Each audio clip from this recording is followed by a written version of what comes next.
Okay, so I've got my Simmons 4x12 scope here. It's got side focus on it and everything. For right now, I want to set up my Mini 14 to see just how accurate it is. So, it's a little bit big. The scope is a little bit big, but that's alright, because I want to really ring it out. So, I've got the tops of the Leopold QRW rings, and as you can see, they go beyond 180 degrees. So slipping it onto the scope, it has to spring outward to go over the 1-inch tube. So a lot of people, their main complaint with these is that it scratches up their scope. So what I did is I put a single layer of electrical tape here, and I'm going to put the ring over, and I tried to put the tape as close to the final location of the ring just in case it does scratch. So I'm going to take it, square it up, and push it on.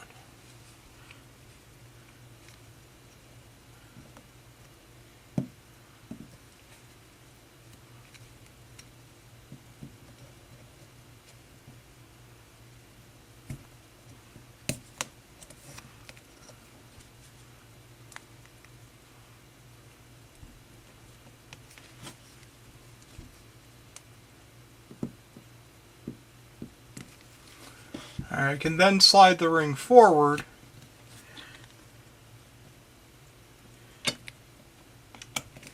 and remove the tape.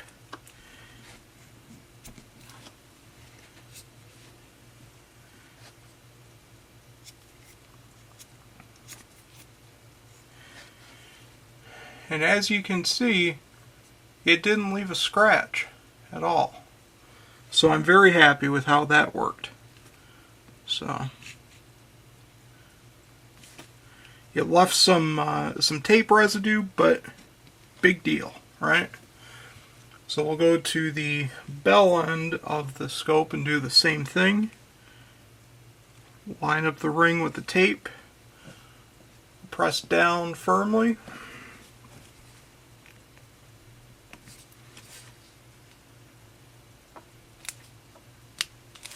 And it's in place. And then we'll go ahead, slide the ring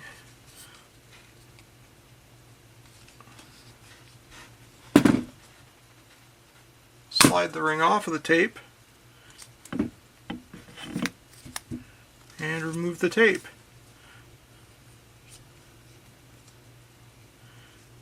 And that looks pretty good.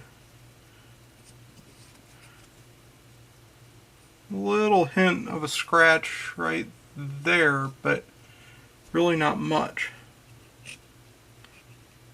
So, well, there we go. We've got the tops of the rings on the Simmons scope, and we will mount the bases to the rifle and go from there. Here's the base for the PRW rings, and as you can see, they use Torx screws, and it is a T15 Torx bit. And to me, these just look much nicer on the gun, give it a little bit sleeker look, which is why I went with them. And compared, these are steel, all steel construction, and the weight of the steel rings with the aluminum base from Ruger is only about 1/8 ounce heavier than the rings that Ruger includes. These are the rings here. They've got the half moon cutout in the bottom to go into the half moon cutouts here. But I like the flexibility that this system gives me, and the added 1/8 or 1/4 ounce really doesn't matter. So let's go ahead and start put the bases on. I'm going to put the front one here because I've measured for it.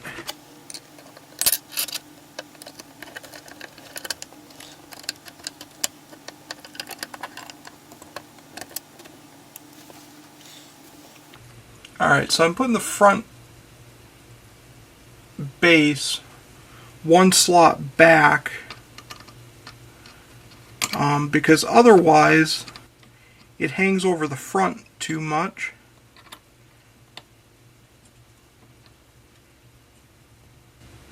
And you want to push the ring forward on the base to help secure it. Because recoil, the gun goes backwards, scope wants to go forward. Alright, we're going to do the same thing on the back here. And we're going to put it in the back slot.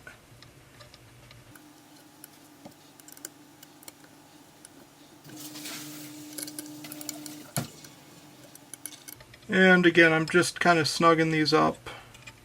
Not really putting any much torque on them. But I want to make sure that they're seated forward. And then just put enough pressure on it so it will stay in place. Alright, so I have the scope just kind of set in place on the bases. And I'm going to temporarily install the ring screws.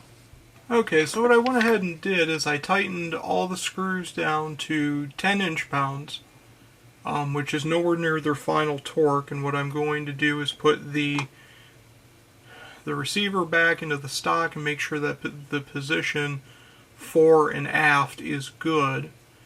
And then I'll come back and re-torque everything. Well, there it is, the final product. I went through, tightened all the screws with the Wheeler fat wrench, went from 10 to 15 to 20 inch-pounds. Stopped there because that felt good. And I think it's a nice setup. So the question that everybody has is, will the bolt come out with the scope in place? Well, let's find out.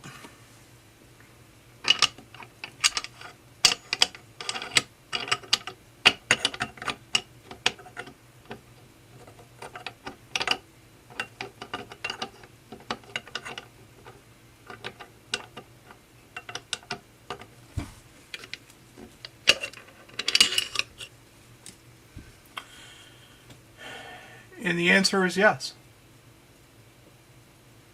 So there we have it. Ruger Mini 14 tactical model with a Simmons 4x12 44 mag scope with Leupold PRW rings. Thanks for watching.